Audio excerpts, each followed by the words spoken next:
Israël continue d'intensifier jour après jour ses préparatifs en vue d'une éventuelle incursion terrestre. Au cours du week-end dernier, Israël a imposé un blocus strict et un lourd barrage d'obus d'artillerie sur Gaza, soumettant ses habitants à l'enfer avant de perdre l'électricité et l'Internet dans la bande. Ces attaques ont encore accru le niveau de l'offensive terrestre menée par les forces israéliennes à Gaza. La nuit dernière a été la bataille la plus dévastatrice jamais livrée contre le Hamas, laissant les militants du Hamas et les 2 à 3 millions de Palestiniens piégés sur la côte sans aucune issue apparente. Les forces israéliennes sont massées à Beit Hanoun, à la limite nord de la bande de Gaza, et semblent avancer vers le sud à partir de cette position. Rafah, la ville frontalière avec Israël, a été l'une des villes les plus touchées par ce conflit, subissant des bombardements d'artillerie constants et intenses par les forces israéliennes. La ville de Sderot, en grande partie évacuée et désertée en raison de ces attaques incessantes, est un exemple clair des ravages causés. L'armée israélienne a annoncé une accélération du rythme de ses opérations.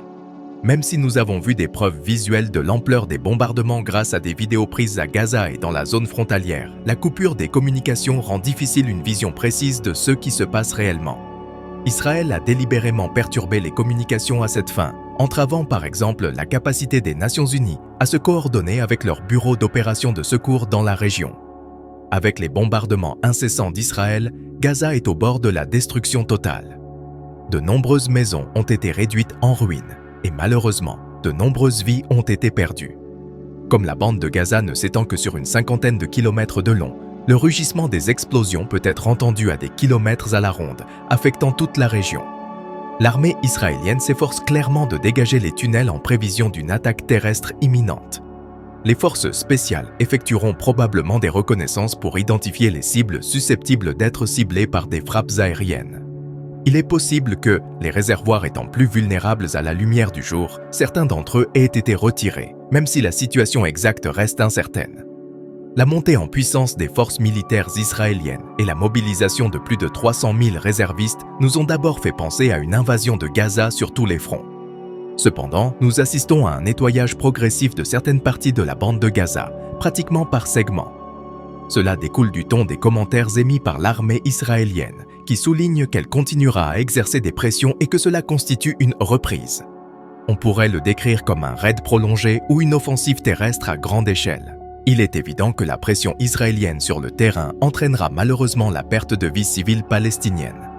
Plus les Palestiniens perdront de vie, plus l'indignation sera grande parmi les alliés et les adversaires d'Israël au Moyen-Orient. Même si cela ne garantit pas une escalade du conflit, cela accroît néanmoins la volatilité et l'incertitude dans une région déjà fragile.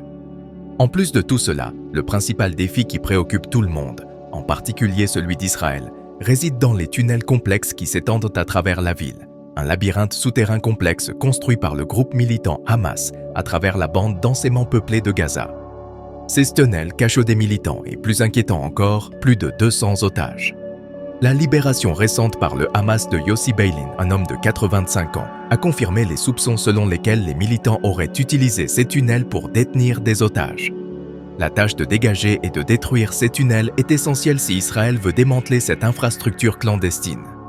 Cependant, si les combats se déroulent dans des zones densément peuplées ou sous terre, l'armée israélienne pourrait perdre certains des avantages technologiques dont elle dispose actuellement. D'un autre côté, si le Hamas déplace le conflit dans la clandestinité, cela présenterait des avantages à la fois en surface et sous terre, comme le suggère John Spencer, ancien responsable des études sur la guerre urbaine à l'Institute of Modern Warfare de West Point, jusqu'à sa retraite de l'armée. Les États-Unis en tant que major. J'utilise souvent l'analogie de marcher dans la rue et d'avoir l'impression que l'on pourrait être frappé au visage à tout moment pour décrire cette situation. Les défenseurs urbains ont eu le temps de planifier leurs emplacements stratégiques et d'évaluer la multitude d'emplacements secrets à leur disposition. Ils ont la capacité de déterminer quand la confrontation aura lieu. Même s'ils ne sont pas visibles, ils ont la capacité de vous surveiller.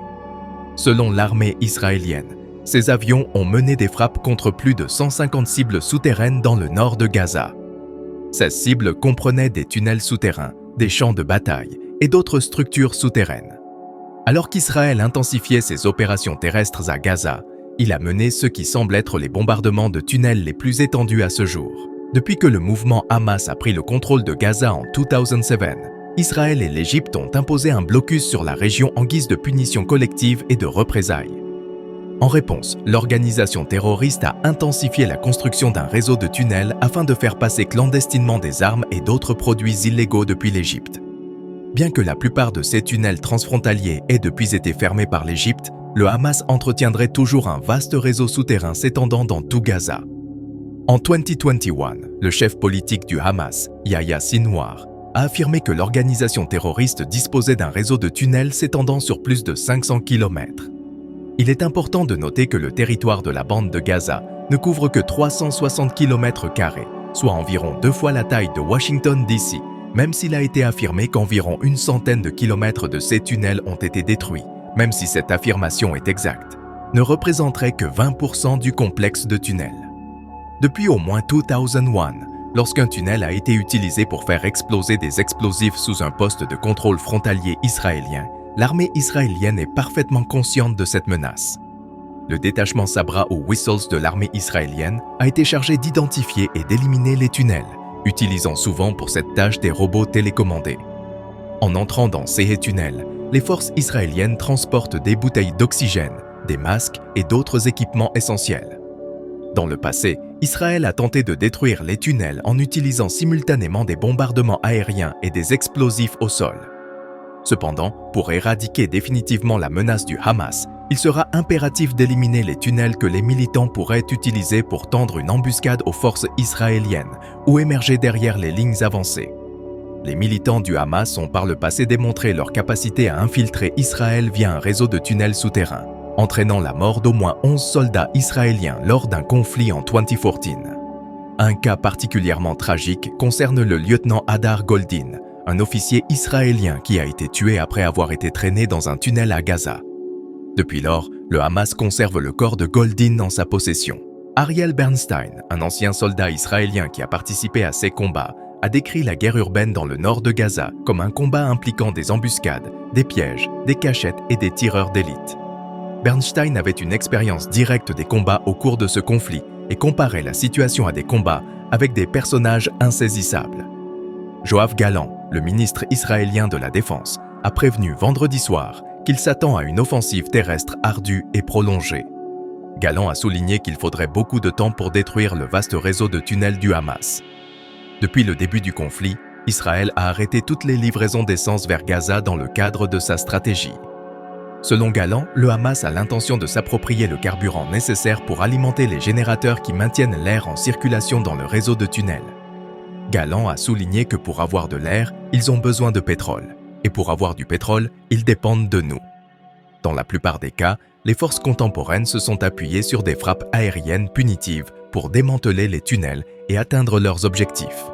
Selon les rapports du ministère de la Santé de Gaza, les attaques israéliennes sur Gaza ont entraîné la perte tragique de plus de 7300 civils au cours de ce conflit. Toutefois, les dégâts pouvant être infligés au réseau de tunnels par ces attaques sont relativement limités. Comme cela est devenu clair, Israël ne cède pas de terrain à ses adversaires et poursuit sa stratégie. Malheureusement, malgré les avertissements répétés, Israël continue d'entraver l'entrée de l'aide humanitaire à Gaza dans le contexte de ce conflit en cours. Un conflit actif est actuellement en cours à Gaza et nous apprécions votre intérêt à nous tenir informés.